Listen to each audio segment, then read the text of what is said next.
All right. Welcome, everybody. My name is Mina Jane, and I'm the director of the Ashland Public Library. And I'm here with one of my favorite people, Kristan Higgins, to talk about book recommendations for women's fiction. I Mm. always put that in quotes and we will talk about that in a second. So before we get started, I just want to say thanks to the Friends of the Ashland Public Library for supporting all of our programs. We couldn't do this fun stuff without them. I would like to thank Kristan for letting us share this program with other libraries because, as you know, when libraries work together, we make magic. So Kristan has, helped us along with that little process. Um, if you have questions, please put them in the Q&A for Kristan. And if you want to just chat with each other which you're more than welcome to, please do use the chat. I will kind of be keeping an eye on it, but questions tend to go by too fast on there for me to keep track of. So we're going to be talking about book recommendations and publishing and writing and all kinds of stuff. So In a buckle half up. an hour? We have a half an hour? We have half an hour, so it's going to be fast. Well, okay, rapid fire. Put on my New York talk, That's right. really But fast. I will be sending a list of all the books that Kristen recommends to everybody via email after our talk. So don't feel like you have to scribble everything down. Just sit back, relax, and enjoy. Kristan Higgins, you are my favorite person Oh, and one of my favorite writers. Kristan is New York Times bestselling author of she started out in romance, is now writing women's fiction. And there is not a single book that she's written that has not made me laugh, cry, and laugh again. yay. Except for maybe Pack Up the Moon, in which I just cried. I mean, the dinner party scene didn't make you laugh. Oh, I guess that did. And then I cried again. There we go. Karate, the karate class. That's right. So, before we start actual recommendations, I really want to ask you, Kristan, and we've had this conversation before, is what do you consider to be women's fiction? I mean, fiction, Yeah, right? it's fiction written by a woman, usually about a woman, as the primary character. And I think like romance is certainly women's fiction because it's usually with the main character who is female. But really, I think the reason we have the title women's fiction is because the world is sexist, really, and they want to say like, oh, that's a woman's book, a girl's book. It's about a woman, and just like when I pick up like Dan Silva or James Patterson, Dan Brown, and James Patterson, I'm usually pretty convinced like this will be a male centric book, right? So women's fiction is female centric. It's about the woman encountering something in her life and getting through that, whether it's like an epic journey or like The Four Winds by Kristen Hanna, where it's really an epic journey. Mhm. um, the Dust Bowl, moving to California with your children, all that, or whether it's a divorce. So it's focused on the woman addressing this challenge in front of her. And the story is more about her journey than in romance when it's about the relationship. In romance novels, the main focus of the story is, will these two get together? Mhm. So that's my definition. Okay, fair. Because I mean, like I think like it's just fiction, but It's just fiction. it just Yep. really it's marketed to appeal to women. But Right. some of the books on your list, I think, are really, really, accessible to everybody. Of So course. Yeah. Yeah. yeah. So let's get started with that. Again, if you guys have questions, please put them in the Q&A. We are talking about book recommendations, so we're not necessarily talking about Kristen's books directly, but I'm sure that, they might come up. All Like Back of the right. Moon. All right, so what do we got first?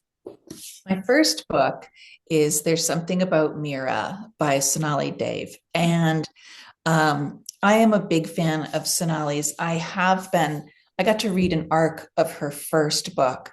And I remember the first paragraph, I was covered in goosebumps. I was like, oh, this is something special. And I was right. So there's that satisfaction of seeing her career go huge and crazy. But this book, which comes out first week of February, is actually available now if you're an Amazon Prime member and you are on First Reads, then you get it for free. So quick, get it, and then pre-order it because I think this is going to be a really big book. It's a magical combination of rom-com where like the banter between the two hero and heroine is so fantastic and so funny. And it's also a kind of a little bit magical in that our heroine, Mira, has this perfect life. She's engaged to a surgeon and makes her parents really happy. And she's happy with her work. And her very, very busy fiance has to cancel their engagement trip to New York, like for the third time. And he says, just go alone. I'm so sorry, honey. And she goes and she finds a ring on the street in New York. And it's a really special ring. And she puts a call out on social media. I found this beautiful ring. It seems valuable. And social media responds to the story of this lost ring. And a friend of a friend of a friend might know somebody who might know something about the ring. So that's where the journey takes off. And honestly, Sonali can pack such an emotional punch. And on the next paragraph, you're snort laughing, you know? So this book to me was just everything that's great about a love story. It's got a great backstory. It's got multi-generational viewpoints, and it addresses some tough themes. And I just so enjoyed it. And when I finished it, I just like, I held it against my chest. I was like, I'll never write a book as good as that. So huge recommendation for Sonali's book. So, for people in the audience, feel free to use the chat to let us know what women's fiction books you've been enjoying, and I'll include that in my list to everybody. But I wanted to talk about Sonali for a second because you really did recommend her from the very beginning. Bollywood Bride, I believe it was. Yes, yes. And it took me a while to really get into her books, but you were so passionate about her writing that I went on a serious glom of her women's fiction books, her most recent ones, and I was like, I love these. Yes. The Vibrant Years, amazing. So funny. Yeah, Like so just good. such a great setup. And her the Shakespearean ones, the takes on the different books of Shakespeare, they were just so fun and Yeah. so well written and so Her, well thought out. yeah, her Jane Austen And Jane homages, you know, Austen. which we all do. But Yeah. yeah, she's her writing is so poetic and lyrical that you're really going to just get carried away with it. Mhm. And hours pass, and then you wake up. You know, you realize like, oh, it's dark in here. Oh, because it's 11:30 at night, and I've been reading since 10 this morning. That's right. So, And she also was one of the first real Indian authors that I have had come across in this genre. And so, and for me, like personally, I was like, oh my gosh, now I really see myself in these oh books, yeah, right? So yeah. that's why it took me a while to really like. I was like, oh, who could write about Indians well? And then I was like, oh my gosh, somebody's writing about Indians well. You So. know, yeah, I love that about her books too. You know, they're all set in America. Sonali lives outside of Chicago. Um, and yet there's so much richness in a culture that I don't know too much about. You know, I only witness it secondhand from my friends who are Indian, um, but I love that. I love the foods and the parental expectations and how everybody's your auntie and in your business. So I love that about her books, you know. Yeah, she does the aunties particularly well. You know, We're getting some amazing recommendations in the chat, which I'm super goody. excited about. But let's move on to the next person or next book because I'm a huge fan of Sonali. I could talk about her all day. Yes. Okay. My next book recommendation is Let's Pretend This Will Work by Maddie Dawson. And this is a book I wish I'd written. It was just so full of warmth and charm. It's half of a rom-com and half coming into your own story. It follows Mimi Perkins, who follows her fiance back to New Haven because his ex-wife has had a stroke and she's pretty bad off, and he has to take care of her and his grown daughters. And so she comes with him. They're engaged. He's everything she ever wanted.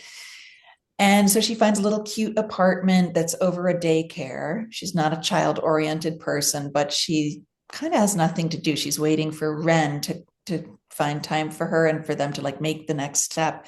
but she starts to get really interested in the families down below and get involved with them.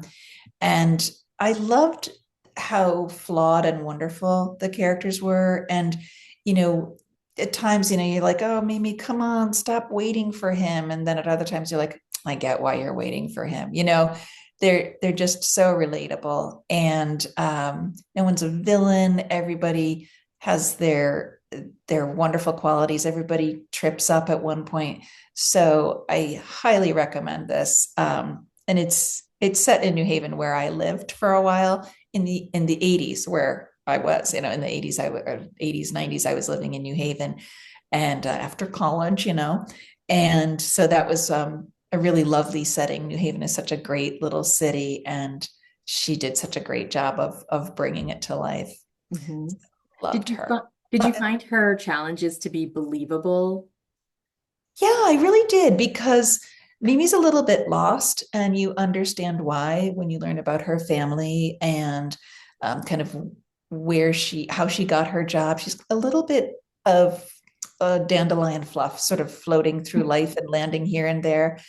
And when she lands in New Haven and she's trying to move forward, that's when she really starts taking control of her own life. And I could definitely relate to that. You know, not all of us come out of the womb knowing what we want to do, and know, and like what we deserve in a relationship. And again, like, her fiance is not a villain at all. Mhm. Um, so it's not like she's dating some jerk. That's something that I really hate in romance or women's fiction, is when the obvious not hero who's with the heroine is so awful and so boring, and you know, you just say, why are you with him? But you Mhm. understand in this book. So I really did relate to the characters. Oh, that's so nice.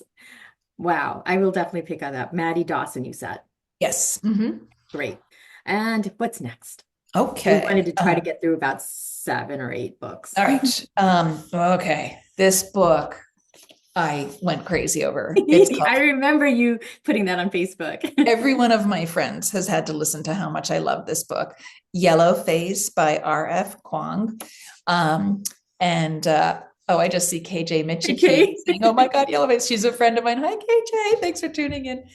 Yellow Face is such a wonderful, fun book to read, because all the characters in it are horrible people.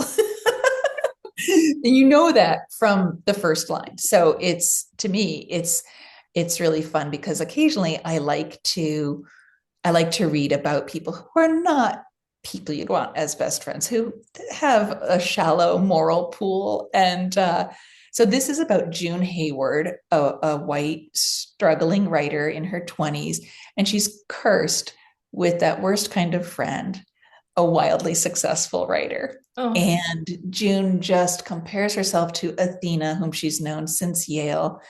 And Athena is wildly successful and so beloved by the reviewers. And then she's on red carpets and she's friends with Anne Hathaway. But she always comes back to June. They both live in Washington, D.C. And with the first line of the book, you know, Athena dies while June is watching. And it's not a murder, but she's there when Athena dies. And she's in shock. You know, she tries to help her. She calls 911, all this. But even though she's in shock and she's just witnessed something so horrible, she does manage to take something from Athena's apartment, and that is an unfinished manuscript. And she fixes it, and then she passes it off as her own work. So you know that this is going to end in disaster, but it's like a traffic jam or like a Karen meltdown. You can't look away from it. And it was so fun. It takes such like a savage razor look at social media, at being a little bit famous, and that kind of self-obsession of checking your sales and checking how many tweets have been about you. And also, it really skewers publishing, which all writers enjoy. I mean, it's the hand that Librarians. giveth and the hand that taketh away, right? So that was a really fun ride. I just loved that book. So that one's curious to me because your characters are people that I want to be best friends with. I want to hang out with them. So it's interesting to me that you found such joy in a book that the characters are not likable. Yeah, they're definitely anti-heroines, and I think occasionally it's really good for writers to read outside their genre or read something that they would never write, and it's like a shot of adrenaline sometimes. Mhm. Not that you're going to go out and do that, but just you remember why you love books so much. You're not reading something that's similar to what you might have written. So I do read outside the women's fiction and romance genre quite a bit. Mhm. And that's why I asked you to do this because you are so Yeah. well-read. Yes.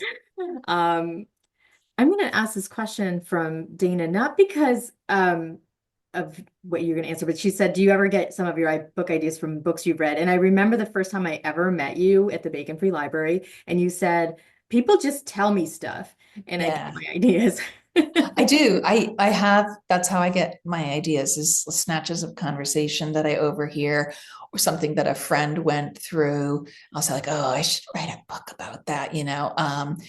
Or I have this face. People love to talk to me. I love to listen. I get strangers in elevators saying like, I'm pregnant and the baby's not my husband's, or like they just blurt stuff out to me and I'm like, oh, can I record this? Can I Can use you your please emotional speak into pain my for a phone a book? little more clearly? But yeah, I mean, I think that curiosity about humans is the most important quality you have to have as an author. Mhm. How did you get into that circumstance? Why isn't your husband the father of the baby? Who is? What are you going to do? Mhm. And so a lot of my ideas come from moments like that. And from eavesdropping, I'm an excellent eavesdropper. So like my husband and I will be out in a restaurant and he'll be talking about like the next rock wall he wants to build on our property or something. It's very work focused, man. And I'll be like, listening, and then like leaning over, like they're breaking up. They're breaking up. You Shh, know, we I were just have talking to about the beach listen. story about how you wrote Pack Up the Moon because you saw that singular guy at the beach. And Yes. so heartbreaking. But Yeah, but yeah, sometimes just an image like that will spur a book. But I generally don't read a book and say, oh, I'm going to write about the same thing. right. It's really important as a writer to write about what you want to explore. And that's usually something that is not being explored. Like you think, I'd love to read a book about this. And it's not because you've just read a book about that. Right. Right. So I guess that's what like the freshness is. And it's necessary when you have a career as an author. I've been an author for 20 years now. So I know. We've read all of your yeah. books, every single one of them. Okay, so just really quick before we get to our next recommendation, Carol wants to know, how do you know if an idea is big enough to be novel worthy? That's a great question, and the answer is I don't until I've rolled around in the dirt with it a little bit. So like here's an idea that I've had for 15 years. A woman has just been dumped by her boyfriend, fiance, and she's just in a really sad state, and she's sitting there like eating cookie dough, shall we say, and crying and drinking wine, and she waits for the lottery numbers to come up, and she's won the lottery, like a Mega Millions, and she donates all the money to like a dog shelter. Sarah McLachlan's song inspires her to donate all the money, and then everyone is furious with her because she didn't help them. Mm. But that book has never gotten teeth, as it were. It's just an embryo and doesn't seem to want to grow into a baby. Well, up So, until the donation part, you were talking about me, right? well, the cookie doughs. Drinking, the sad, yeah, I know. Okay, so let's go to your next recommendation. Okay, now this book is just lovely summer Mm. romance by Annabelle Monaghan. Yeah. Big fan. She also wrote Nora Goes Off Script, and this book is about a woman of in her late 30s, early 40s, whose husband tells her that he's divorcing her on the first anniversary of her mother's death. Like, I've waited a year and now I'm done. And so she's left in another state of shock because her mom is gone, and she's really grieving her mom's loss. and now her husband's gone, and she's just, just hasn't washed her hair, and she's phoning it in for the kids, and she, one of the things she can't seem to do is wear pants with zippers, and she, her, you are her at different points in your life. And then she meets a guy who really seems delighted by her. And it's been so long since she's felt that way that, puts a little spring in her step, and they keep running into each other. And it seems like this is only going to be a summer romance because he lives in another state and there are other reasons. So I loved that book. This is a book where you're best friends with the characters, and you want to go over to their house for a cup of coffee. So I absolutely loved that. I love that in terms of like a comfort read, something you want to read Yeah. because you recognize and it's so relatable. I love Annabelle Monaghan. Okay, so we only have about 9 minutes, so we're gonna have to. See, Yeah, I'm sorry, I'm asking lots of questions, and people have lots of questions about your own writing and things, but we're Okay. gonna have to do something separate about that. All right. I'll do another recommendation. When We Had Forever by Shaylin Gandhi. And this book is so unique. And it's a women's fiction. It's about a young widow. And she, again, is very stuck in her grief. But really, she's not just grieving the death of her husband, but she's grieving the marriage she thought she was going to have with him. When they first met, everything was magical and it was so perfect. And then throughout the years, there are flashes of that, but she can never really recapture that incredible feeling. And she loves him so much, but he's just a little absent. And then he dies, and she knows that he has a twin brother, and he's estranged from the twin brother, and the twin brother comes because he's also grieving, and he finds her, and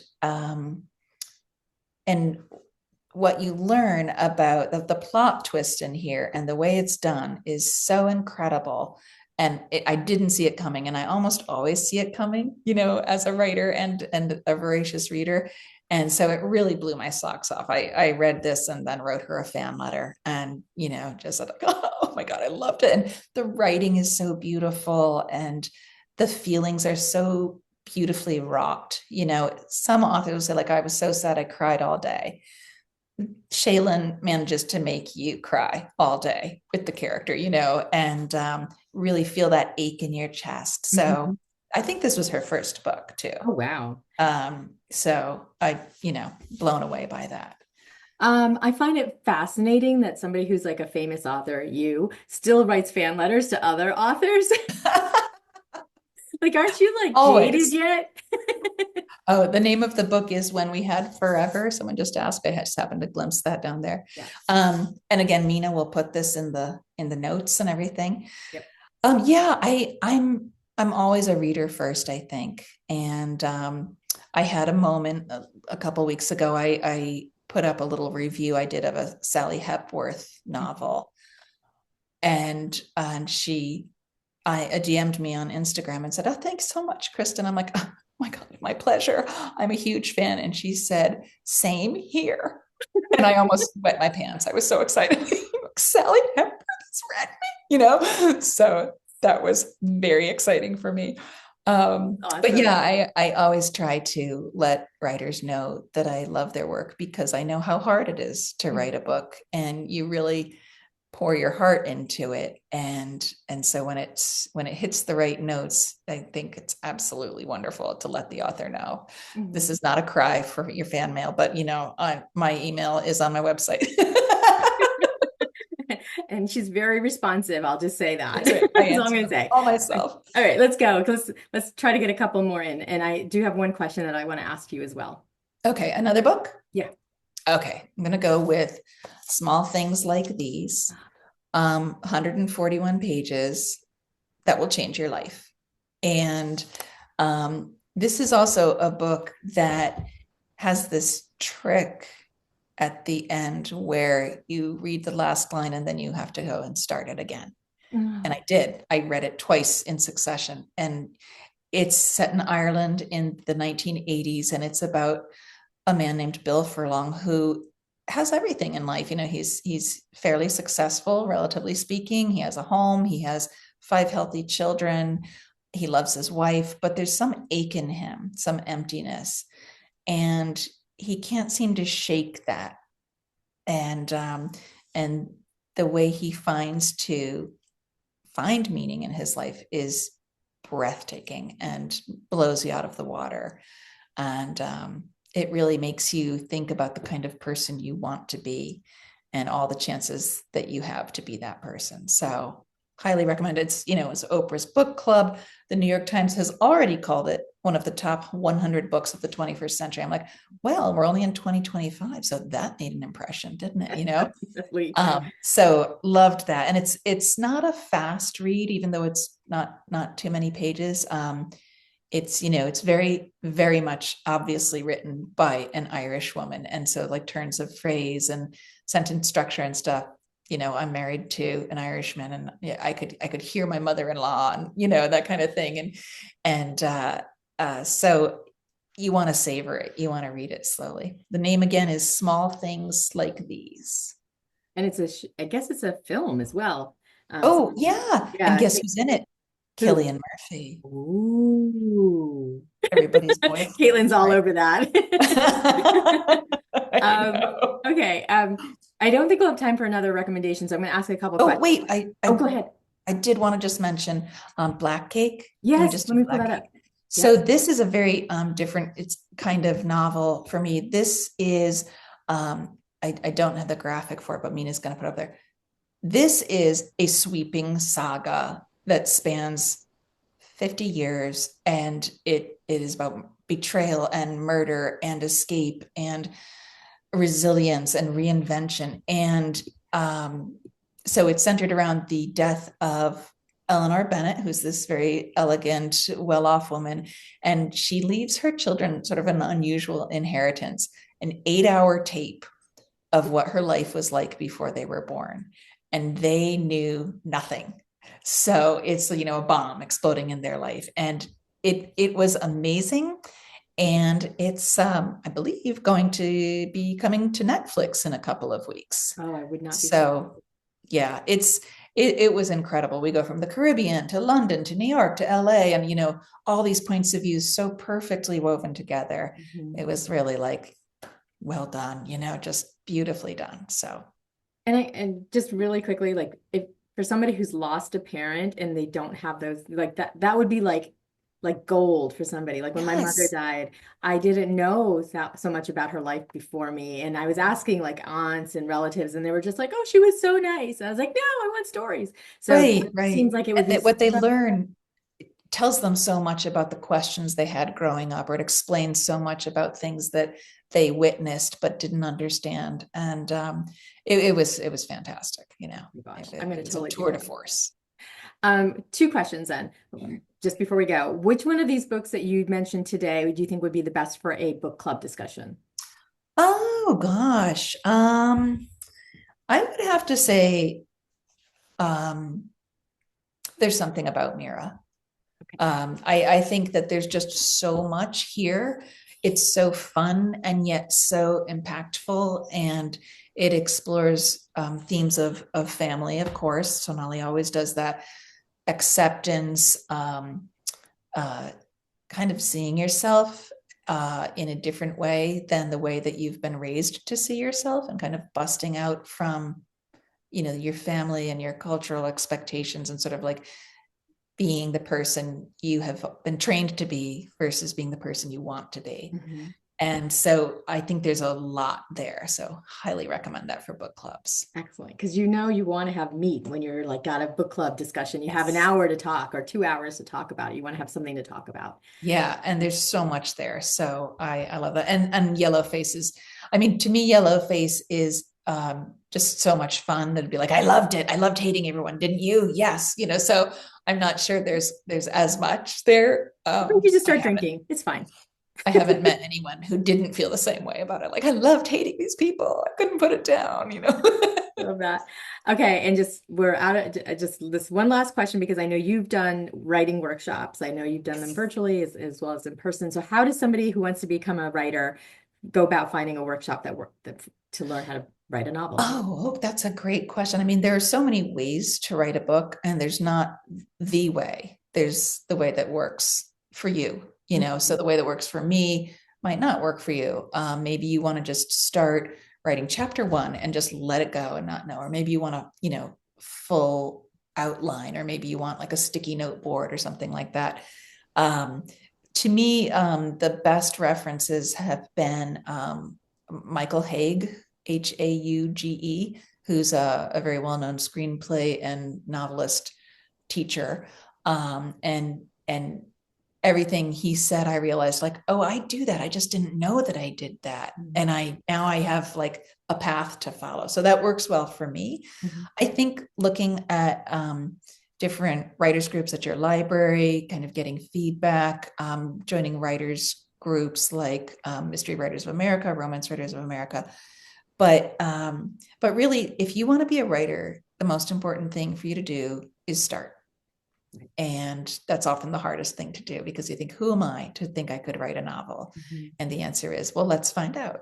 You know, I did not, I didn't know I would become an author, and certainly not an author for a living. But it turned out well. So I encourage everybody who wants to. I think that's a sign that you need to do Mhm. it for yourself. Absolutely. And somebody asked in the chat if we could do this again. Well, Kristan has agreed to do this quarterly, every 3 months. So she'll be back with us in April, and I will send that information out to everybody as well. But this has been a fabulous half hour. So much. It went by so fast, Mina. I know. I feel like I shortchanged you by only giving you half an hour. I really need 3 hours if that's okay with everybody. Yeah, I think people are fine with that. Um, so thank you so much, Kristan. I will Thank send you and that. happy reading. Thanks to all the people who came. It was wonderful. Really appreciate it. Yep. Have a good night, everybody. Happy reading. Bye.